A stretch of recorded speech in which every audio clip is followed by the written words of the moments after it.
Good morning. Babating hagdanan. Wala pa yung bus. Alas 7:01. Dumating ako. Tingnan mo guys, sa kamamadali.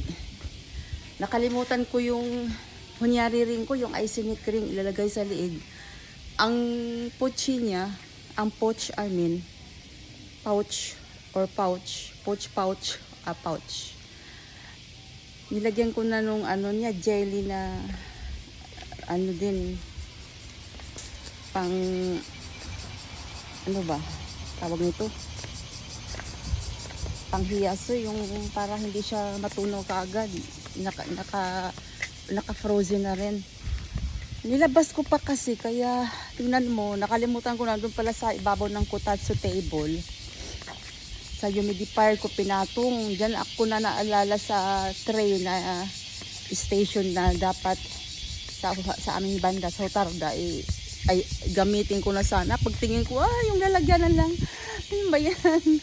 Lalagyan lang na ipasok ko yung nakalimutan. Dadala ko pa naman yung pouch niya na may yung marami akong nilagay para hindi matunaw kaagad. Diyos ko. Pero pag natunaw na ito, mainit sa locker, mainit sa diet ko. Gagaan na to. Walang tao, tingnan mo.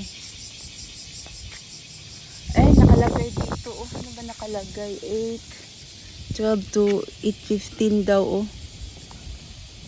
Maglakad na lang ako. Wala daw. Ayan may ushirasi.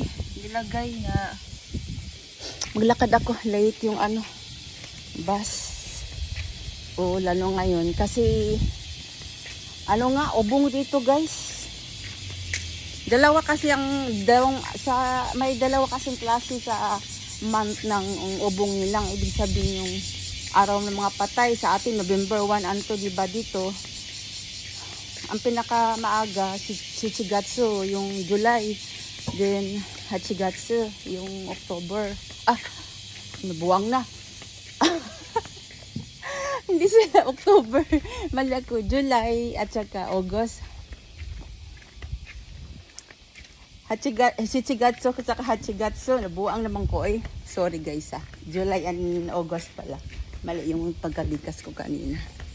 Lakad na lang tayo kaysa walang babiyahe. Lakad na lang ang person. Inerts pa naman kaayo.